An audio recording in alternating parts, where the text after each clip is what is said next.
Welcome to the Whiskey Vault. I'm Daniel Whittington, Chancellor of Wizard Academy and Whiskey Marketing School. Today we're going to talk about malting.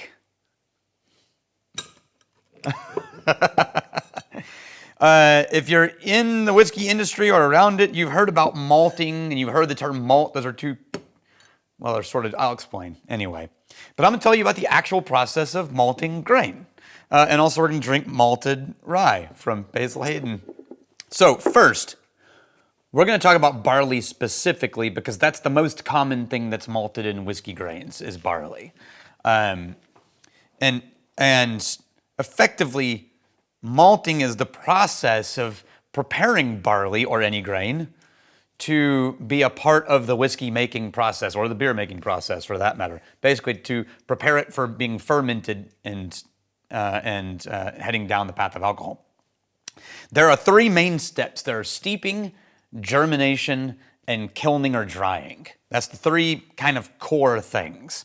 But the overall synopsis, too long didn't read, is malting is taking a grain, steeping it in water, tricking the grain into thinking it's time to start growing and germinating, and then drying it in order to stop the process and leave access to the fermentable starches that will be converted into sugar during the mashing process, and then that allows you to ferment things and make alcohol.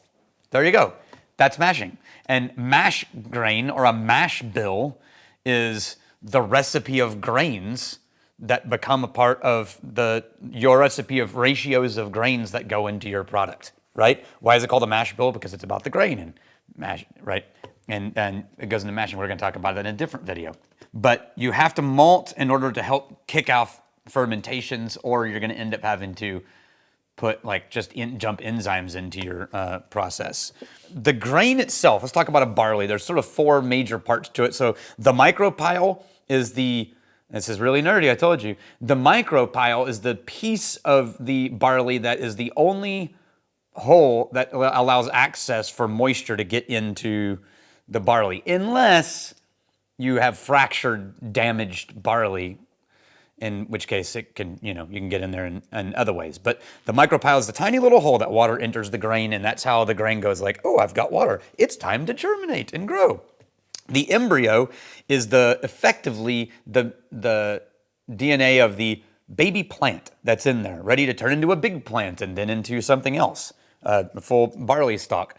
The endosperm is the starch reserve that the baby plant's going to eat as it starts to grow up and needs some fuel. And the husk is the piece that surrounds the barley seed and sort of protects it from all the elements until it's the right time. Now, the first thing you're going to do after all of this process is you're going to end up grinding up this germinated barley, basically, and you're going to have husks in this mash, and that's a whole other thing. But first, let's talk about Basil Hayden Malted Rye. So Basil Hayden has gone all over the map from a really interesting little offshoot, but a low-proof luxury whiskey, basically.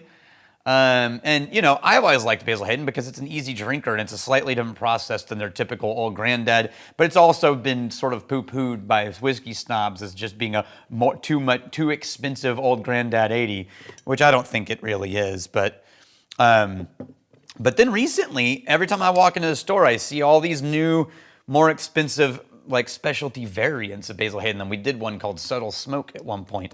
I did this one because it is 100% malted rye, and that's very rare. I mean, it's in craft that there are people doing it, but it's very rare with the big brands.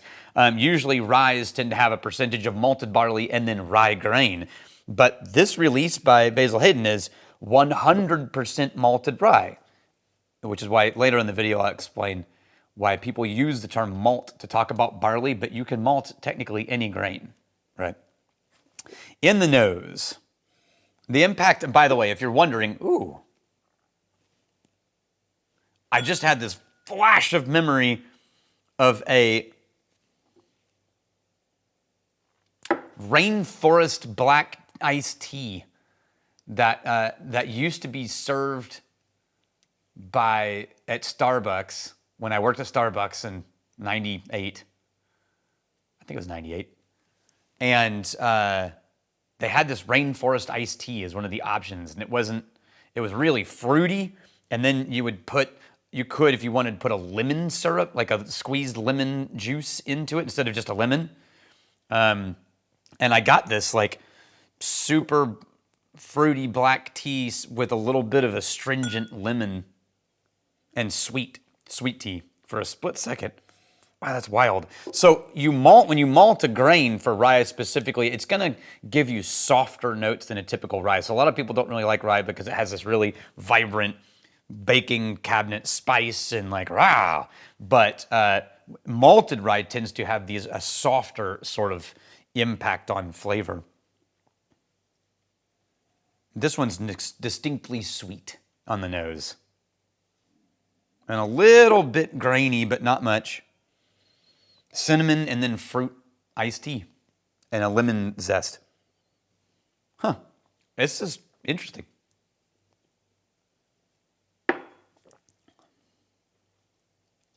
Well, it's very simple and soft, kind of earthy and sweet at the same time. This is a gateway rye for people who need rye to not be so much drama all the time and just want their rye to just chill out a little bit. This is that rye. This is even more mild of a rye than your Rittenhouse and your old Overholts, and the peppermint notes, not really there in the same way. Cinnamon is. And then for some reason, there's a weird, dry, astringent black tea and lemon. And the palate doesn't have any of that, it's just nose. I know it's already low proof, but I'm going to add just a tiny drop of water to see if I can get some zest. I added 1, I'm going to make it 2.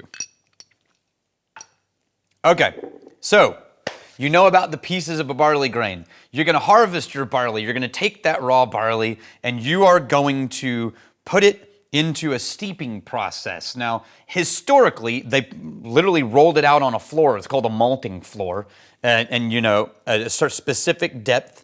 And then you add water and moisture to it. And then you crank up the heat. I don't mean like cooking it. I just mean you turn the temperature up in the room.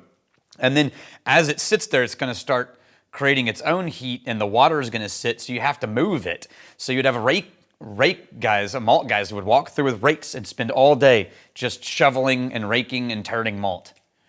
And it was such a crappy, ruthless job that there was a known injury, like tennis elbow. There was a known injury for malt guys called monkey shoulder. That was a problem that they would get while working on the malt floor. You get a bad shoulder. It was called monkey shoulder, and that's where that blended scotch got its name from, monkey shoulder.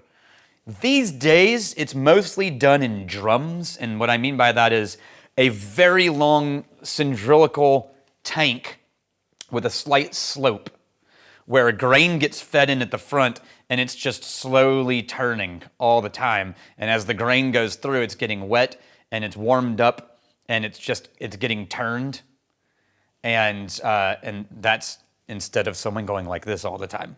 There are a handful of distilleries, half dozen in Scotland-ish, 7 so, and a couple in the US that are doing their own floor maltings, but that's very rare. And then usually it's not for 100% of their grain, it's for a portion of their grain. So you do that, and what happens is it kicks off germination for the seed, and the seed goes, ooh, moisture, ooh, warmth, it's time to grow. And it cracks the shell that's holding and keeping it safe so that it can start letting this plant grow. Well, when it cracks that, all of a sudden, we now have access to all of those starches in there that we didn't have access to before because it's allowed us access to it. And those starches are what we want for the next part of the process. So now you'll see little bits of growth and little tendrils coming out of the seed, and it has to be moved and raked, otherwise they grow together and clump up, right? And then you have a problem when it comes to grinding them up or milling them, right? So that's why you're always having to rake and turn. But as soon as it gets to the specific point, some guys will tell you that they'll pick one up and they'll just rub it on the wall, and when it leaves a chalky mark, you know you're ready to go. And then you need to stop it, because if it keeps going, it's going to eat all of those starches and there will be nothing to convert into fermentable sugars. And that's the problem. So now we kiln dry or dry the grain, right?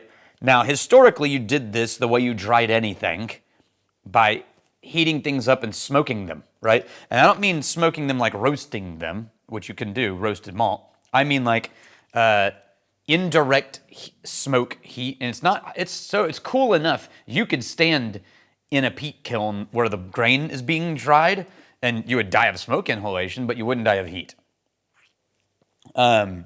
So you burn the kiln, you redirect this heat and smoke into the room, and you dry out the grain down to roughly 5% moisture, and that's when you want it stopped, and you're done, and that's what's going to be shipped off to, or kept if you did it yourself. It's going to be, or purchased by a distiller. I'm going to buy a bag of malted barley, right? And that's what that means. You malted the barley.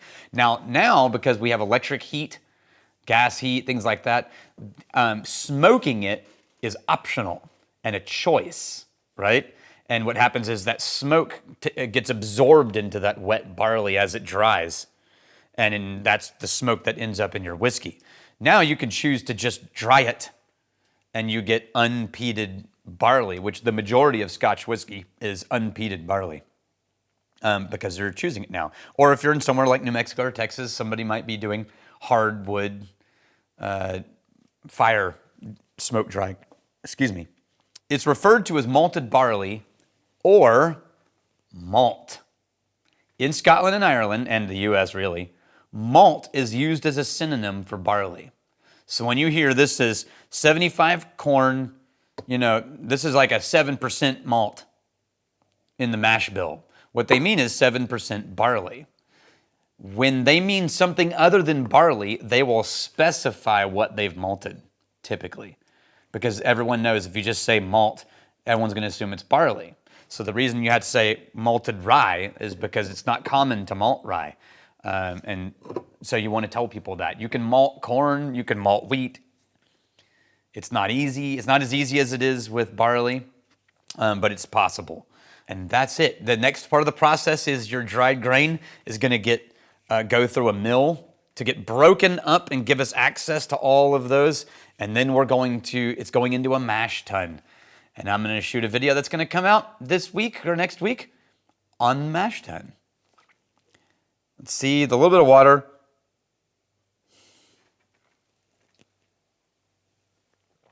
Nope, just made it sweeter. It was better without it. It made it slightly green and a little sweeter. This is interesting, very soft, very pretty. But yeah. Cheers to you. Welcome to Nerd Town. I'm really glad you're here. For more updates from Nerd Town USA, like and subscribe.